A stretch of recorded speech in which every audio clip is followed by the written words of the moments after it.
Well, this morning we're going to start a new series on the fruit of the Spirit. And those kids that went to Sunday school this morning, they're learning the same thing.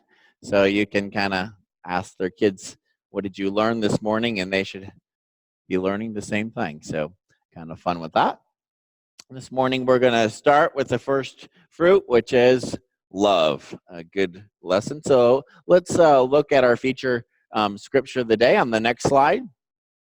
It says, but the fruit of the Spirit is love, joy, peace, patience, kindness, goodness, faithfulness, gentleness, self-control. Against such things there is no law. So there list all of our fruits of the spirits. And again, we're going to start on this journey as we look through these in the upcoming weeks through the rest of the summer. And our point number one in our notes this morning is we often think of love as giving love, or receiving love. But love is a byproduct of a Christian life. What do I mean by that? If love is measurable, if love is a substance, if love is, well, if I give you love, then you have love to give, then our love is conditional, isn't it? By the amount of love we receive. So if you don't give me love, then I have nothing to give. And that's oftentimes how I think, treat one another. Well, you've been a jerk to me, so I'm not going to love you back. And therefore, I only have this ration of love in my life, so I'm going to delegate the love to those who love me in my life and not give love to people in my life who aren't lovely to me. But I'd like for us to change how we think about love and instead think of us as a hose. And if we're connected to God, who is the Father of love, then his love flows through us, and therefore we should have no shortage of love, and therefore love should not be something that's receiving or given, but something that's constantly flowing through our life. And every word that we speak, every action that we take, God's love should flow through us. Maybe a little bit different concept this morning. And so this morning I'd like to look at a passage of scripture in Luke chapter 15.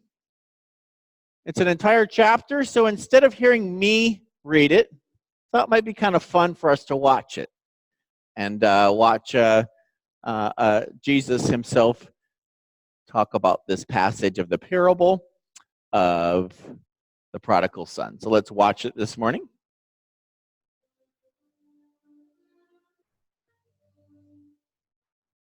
A certain man had two sons. And the younger of them said to his father, Father, give me the portion of goods that belongs to me. And he divided unto them his living.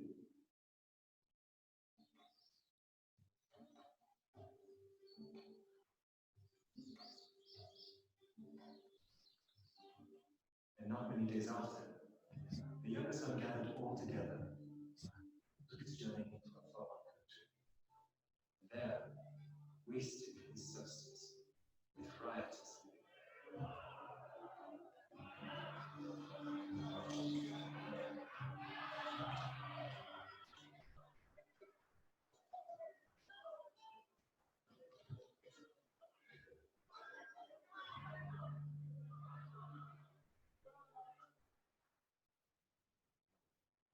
When he had spent all, there arose a mighty famine in that land, and he began to be in want.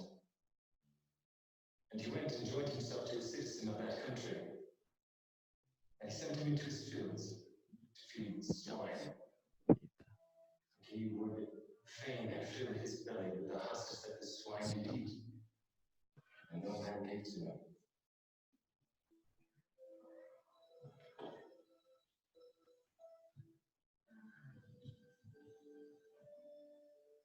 And when he came to himself, he said, How many hired servants of my father's have bread enough and to spare?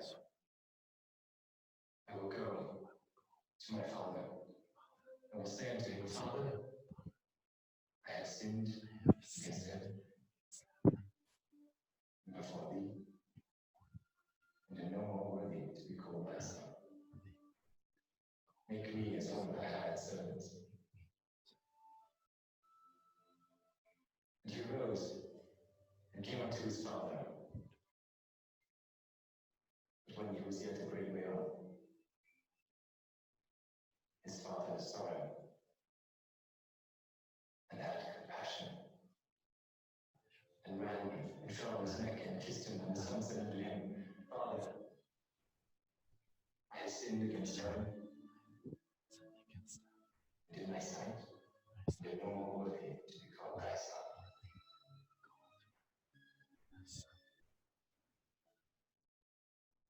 But the father said to his servants, Bring forth the best robe and put it on him.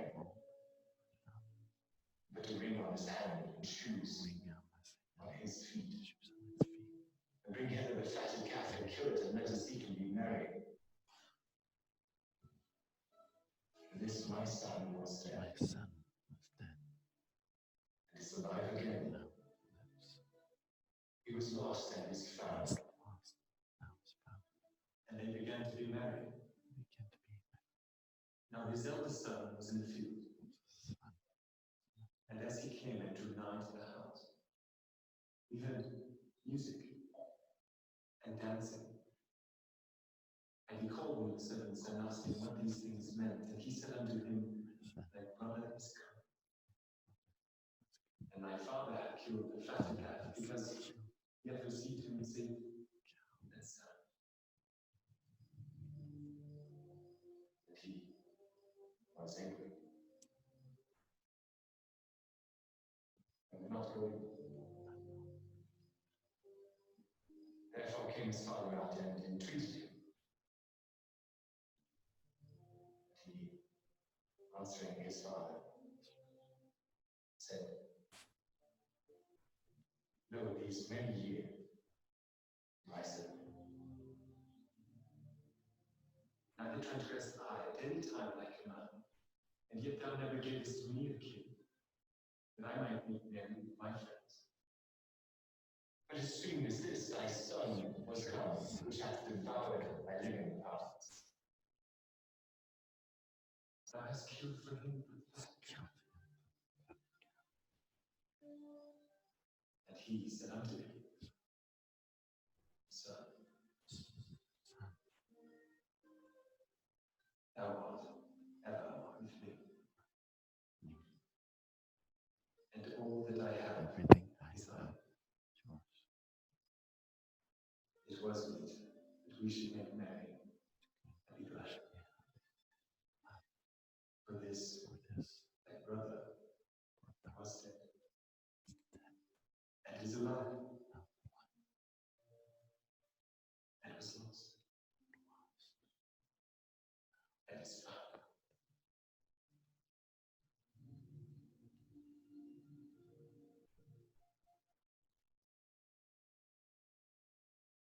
Love the story.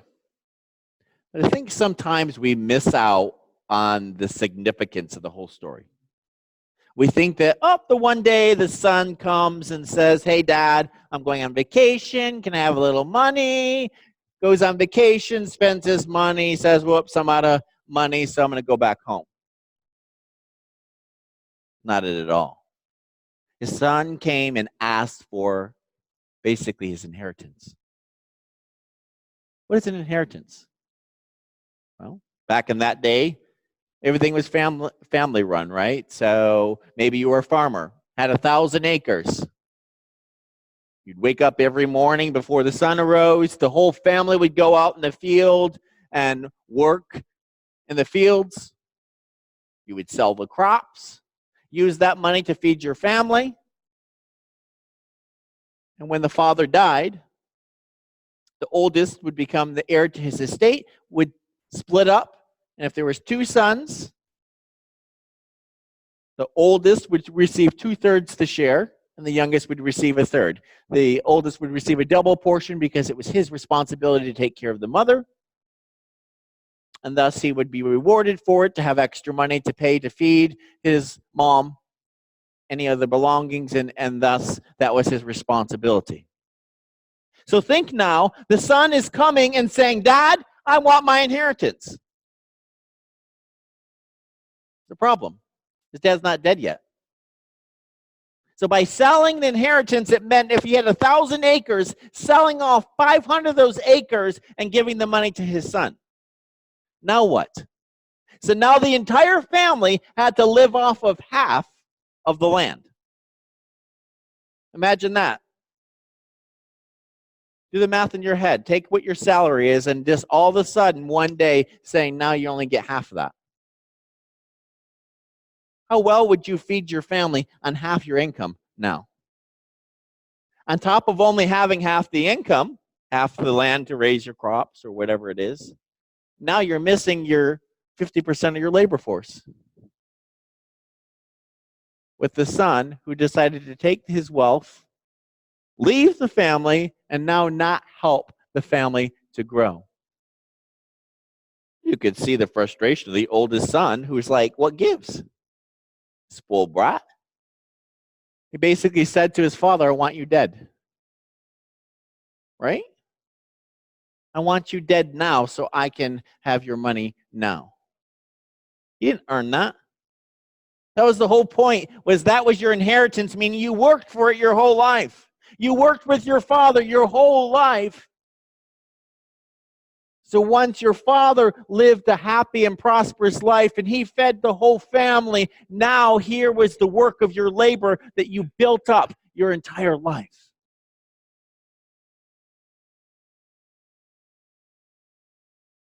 But his father graciously sold half of his land and gave his son the money.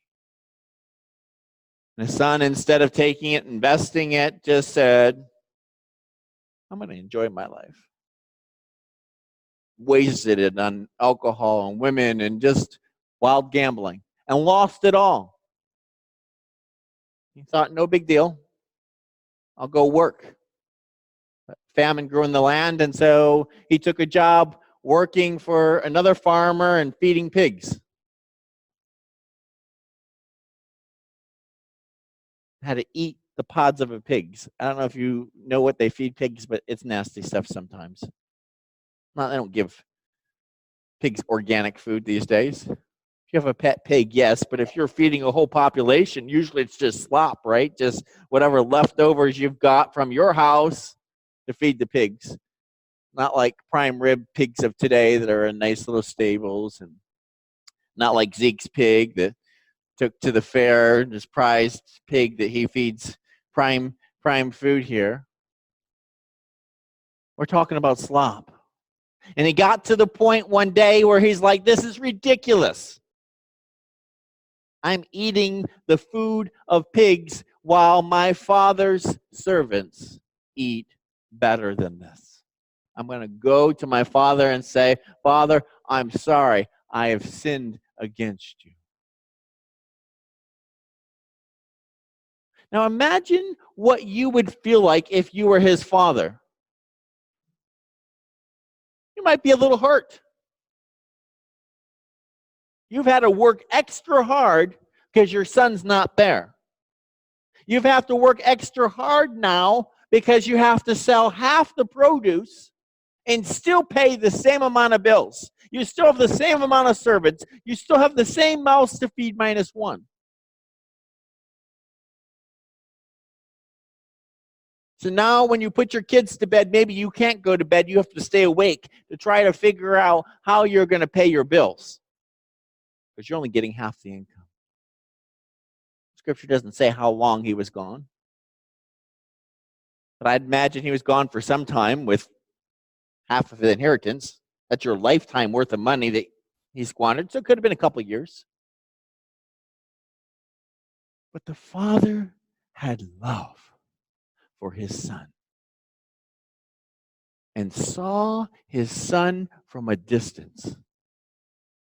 What does that tell you? Every day he's looking for his son. Every day he's out waiting for it.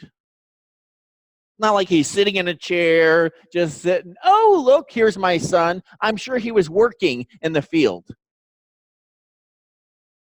but happened to see his son coming from a distance.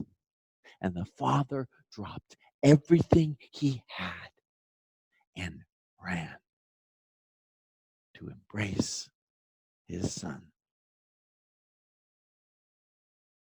Point number 2 in our notes this morning, if you're taking notes, is love gives even when the other person doesn't deserve it. Love gives even when the other person does not deserve it. Doesn't that change our mindset? We usually only give love when the person deserves it. Well, we might make an exception for a little baby. They're crying, need their diapers changed, and yeah, they're annoying. And we say, oh, well, they're just a little kid. They don't understand, so fine. I'm going to give them love regardless. But an older person dishes out something towards us, hate or forget it. Nope, I ain't going to love them. They don't deserve it. They don't deserve my love. But love gives even when the other person does not deserve it. I think that's hard for us to swallow. Because we're so much into a measurable society of measuring how we rate. What's something worth for you? Okay, I'm going to go to the store. I'm going to buy this phone. Fine, it's worth $200. Here's $200. iPhone, okay, that's worth a little bit more. That's $600-$700. Fine. And everything has a price tag, including the amount of love that we want to give. Our spouse, quite up there. They're worth a lot of my love. Someone's my enemy, nope, zero. And we sit there and measure. But again, if we're plugged into God, who is the Father of love, it should be like a spigot of love that's continuing flowing. We shouldn't be able to stop it. Love should flow from our words to our actions to every part of our life. And even though the Father cost everything he had to give to his Son,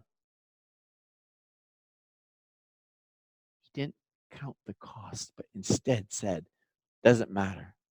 My son's home, and I'm going to show him my love.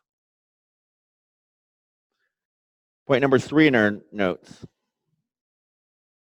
Love receives even when you don't deserve it. Maybe you're like me. You love to give, but when it comes to someone else giving back, it's like, no thanks. I don't want to be a burden to you. No, I don't want to impose on you. For some people, it's hard for them to receive love. But love receives even when you don't deserve it. The reality is none of us deserve love. Not one individual. And yet God sent his Son to die on the cross to show us what love looks like. Imagine being that prodigal son. He's just thinking, I'm going to serve my father the rest of my life, but at least I'll be fed. I've already spent my inheritance. I'm not getting a penny more from my father. But I will work the rest of my life just so I have food to eat. That's it. But instead of saying, told you so, instead of saying, get back to work, his father stopped, dropped everything, and the first thing he did was embrace his son. Said, welcome home.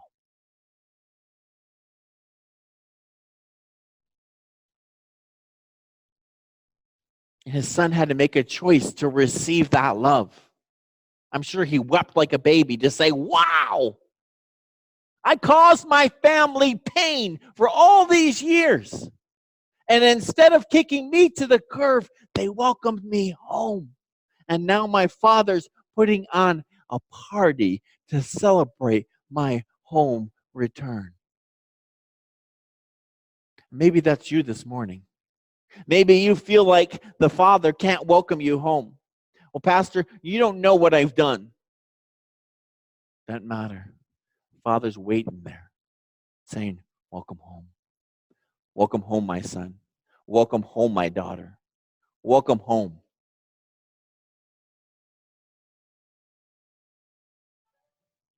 Point number 4 in your notes. Love is more concerned about restoring with that person than it is about justice. Love is more concerned about being restored with the person than it is about justice. How many say ouch to that one? Not how we operate. You got what you're coming. We watch the news as someone that's, sit there and steals from all these people, and then on the news they're caught and they go to jail for 1,000 years, and we're there cheering them on and say, yes, justice has been served. But the Father is more important of restoring himself to his child. That's his primary concern than it is about justice being pointed out to the letter of the law. And yes, that's hard for us to grasp. It's hard for us to grasp grace. It's hard for us to grasp mercy. What's the difference between grace and mercy? Grace is getting what we don't deserve. Mercy is not getting what we do deserve. Think about that. Grace is getting what we don't deserve. Mercy is not getting what we do deserve. It's hard for us to hold on to that.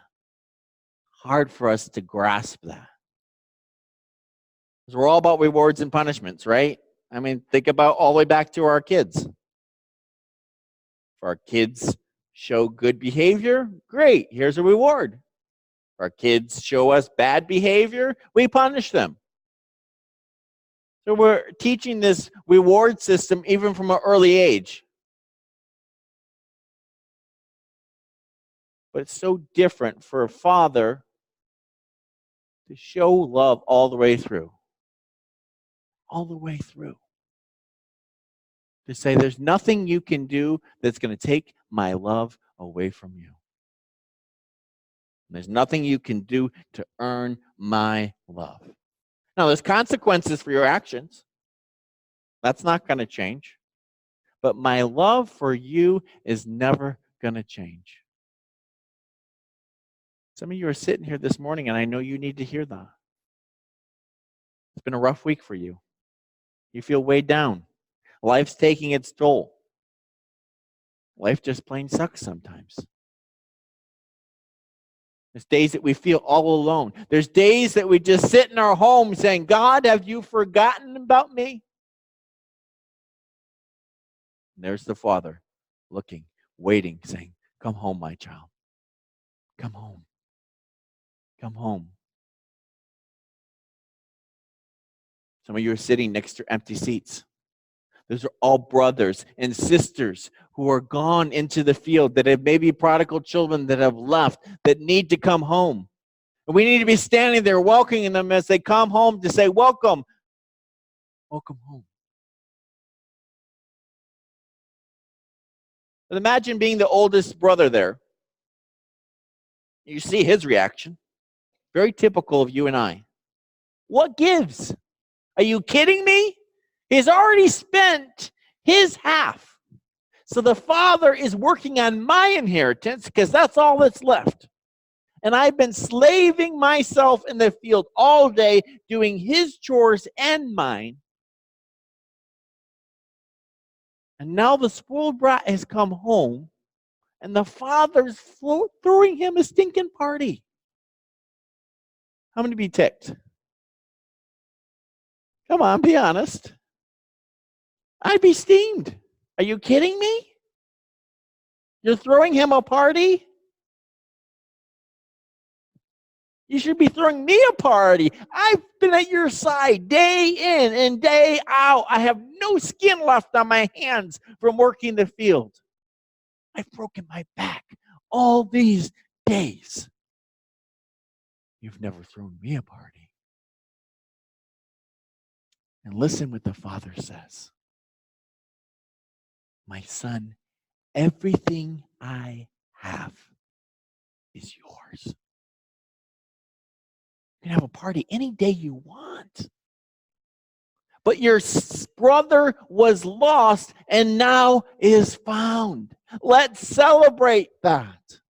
In church, we need to celebrate when one lost person comes home. That should be our focus. That should be our mission, is going into Hamilton, going into surrounding cities and looking for our lost brothers and sisters and say, it's time to come home.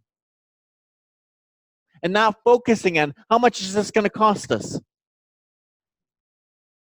Oh, what if they sit in my chair?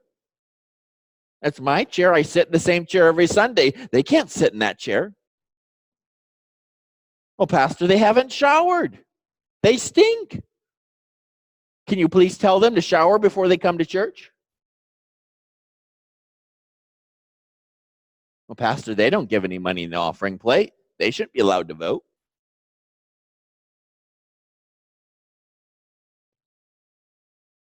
They're wearing shorts to church. God forbid, Pastor. Can you please tell them to wear a full-piece suit? Can we change how we do church to be so filled with God's love that we are moved with compassion to see empty chairs and say, Pastor, we need to do something about that. And I'd like to be in charge of a new ministry that works on evangelism of looking for the lost people in our society. But that's the Father's heart. To say, I'm not going to rest till every chair in this sanctuary is filled. For I know that that means that there's someone that's eating in the pig's trough and is dying of starvation because they're not hearing the word of God. Oh, it's so easy to get complacent, isn't it? It's so easy to say, oh, Pastor, that was a great sermon. Thank you, I'm thrilled. But let's take this sermon now to the rest of the world because they need to hear it just as much as you. Take the DVDs in the hall and pass it out to say, you need to hear God loves you. You need to hear you're special. You need to hear you're needed. You need to hear there's a place for you.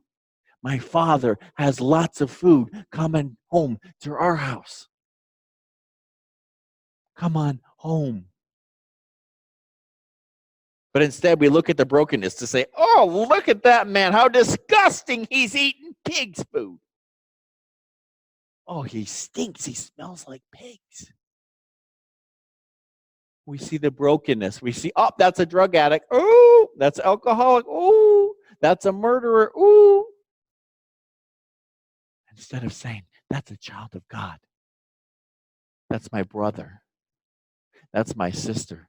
And yes, they've fallen, and yes, they need help, but it's time that I put them on my back and carry them home and say, Dad, look who's here. My brother's home. Dad, look who's here. My sister's home. Church, that's what love looks like. And some of you probably maybe have never experienced that. You were like me. I was raised in a home where love was conditional. If I did good and got good grades, oh, awesome job, Patrick. Great 4.0, good job. But if not, I'm disappointed in you. You could have done better than that. Come on. You're a disgrace to the family. You need to fix that. That's the model that we pass into the workforce, right? Think about it. What are promotions given on? Sometimes politics, but mostly, if you want to climb the corporate ladder, you got to work for it. It's all work-based. But in the kingdom of God, to change that formation to say love gives always. Love is not conditional upon that. Imagine if we treated our marriages that way. As a pastor, as a therapist, I can't tell you how many marriages come to me, and Pastor, I'm filing for divorce. Sorry to hear that. Why are you filing for divorce? Because they stopped loving me. That sucks. That stinks to have someone stop loving. But you know what? If we're a Christian, that we should believe that love does not stop, no matter whether or not our bucket is empty or not. Because our love should not be contingent upon what others invest in us. Our love bucket should be filled only by God alone. Yes, it's so much nice when our spouse loves us. It's so much nicer when our kids love us. It's so much nicer when our boss appreciates us. It's so much nice when the pastor says, "Thank you so much for what you're doing for the kingdom of God." But if that's what our bucket is reliant upon, we're in sorry shape. And that's why we need to go to the Father every day to say, "Father, fill me up. In fact, give me extra. Because I'm going to go into a broken world and give them you." So I need a double portion this morning. I need a double portion of your love so I can pray for my spouse. They're being a pain in the butt this morning, and I just want to kick them to the curb, and I want to tell them and file divorce papers right now. But I'm going to press in and intercede, for they must need love more than I do. Wow. I'm not saying it's easy. In fact, it's frankly very hard. I know what it's like to live with someone who refuses to love you. I know what it's like to live with someone who rejects you, makes you feel like you have a contagious disease. I know what it's like for someone that makes you jump through hoops in order to earn your love, and you just think, if I do one more thing, then they'll finally love me. And you do that, and it's like the donkey with the carrot stick. Okay, well, here's one more, here's one more, here's one more. And in your mind, you're like, what's wrong with me that this person can't love me? There is nothing that's wrong with you. And you don't have to earn love. The Father is there to give it to you freely every day. Here you go. Here you go. You are loved. You have value. You have purpose. Every single day, the Father's there to give it. And if we don't fill up, how do we have love to give to our spouse? If we don't fill up, how do we have it to give to our children? There's days I look at myself and I need to put myself in timeout because I'm out of control. I'm allowing my emotions to get in the way of how I parent my kids. I allow my emotions to dictate how I treat my wife. I need to stop and say, I need to go out and time out and say, Jesus, I need you to fill me right now. I need you to fill me with that love that only you can give. It's so easy to blame it on our spouse. Oh, they're just not loving us. It's their fault. I have no love and I'm crabby because of them. Your love does not come from any human being. Your love comes from God alone. And if you're looking for love and attention from a human being, then that's why you're still feeling empty inside. They don't have love to give. They're empty. There's nothing for them to give you.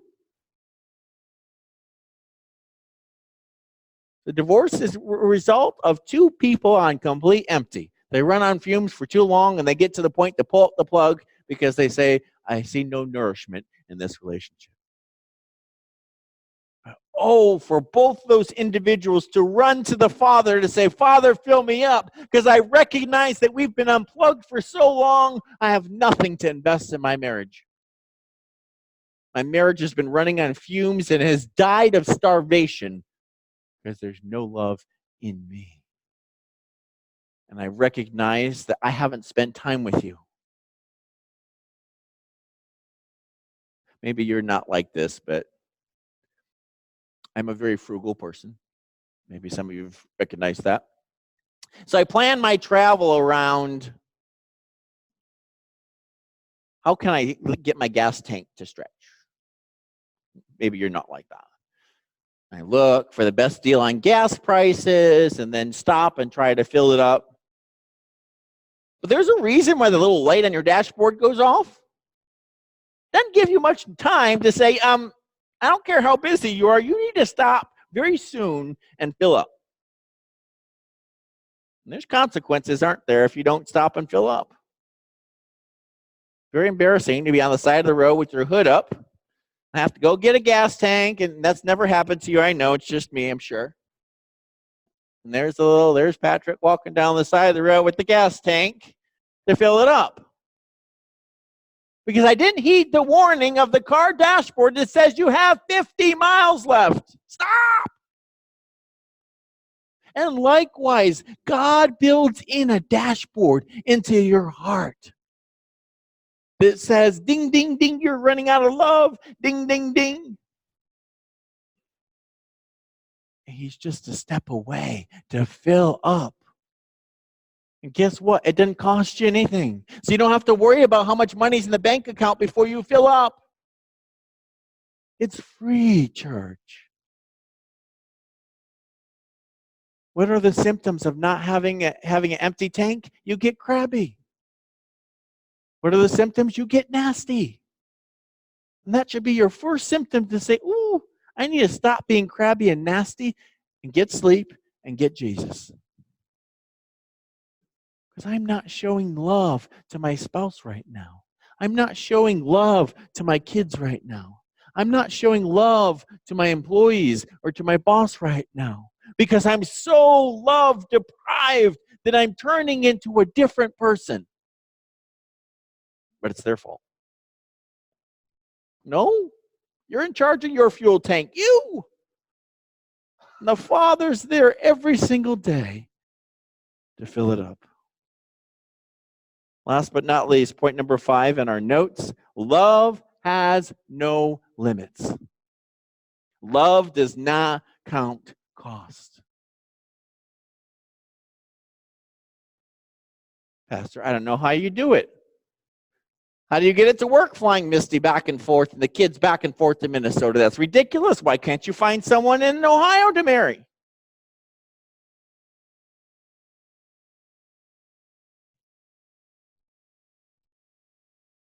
Yes, it's hard. Yes, it's tough. But at the end of the day, there's nothing I won't do for my wife. Not a thing.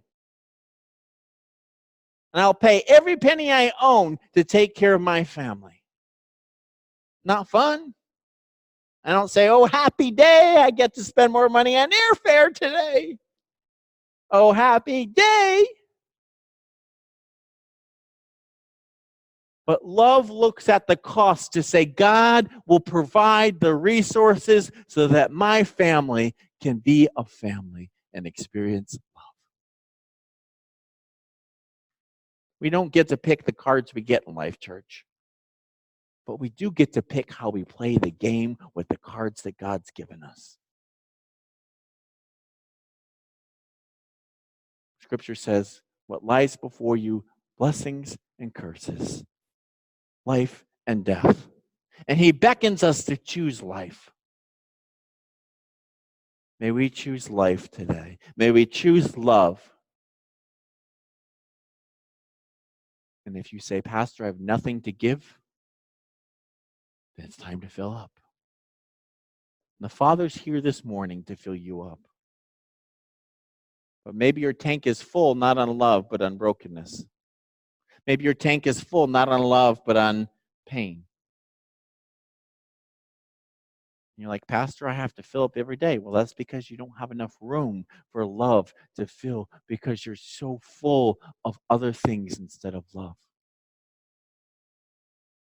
And as we sing the closing hymn that's in today, I just encourage you to just ask God to heal the deep places of your heart so he can fill those same places with his love. So that you have a full tank to go an entire week and not have to sit there and go on burnt fumes. Because if your tank is blocked, you can sit there with the hose all day long and no gas is going to go in. Because your gas tank has an obstruction. In church, the reason why we have a society of hateful people and rude people and people that are just lovely is because their tank is empty and they have an obstruction and they need our help to remove that obstruction so that they can be filled with God's love. And watch how they change and watch how they come from Mr. Krabby Pants to the most amazing person on the face of the earth. People are not born crabby. People are not born unpleasant. People are not born hateful. But it's our job to show the world love and how to go to the source of love so they can be lovely people.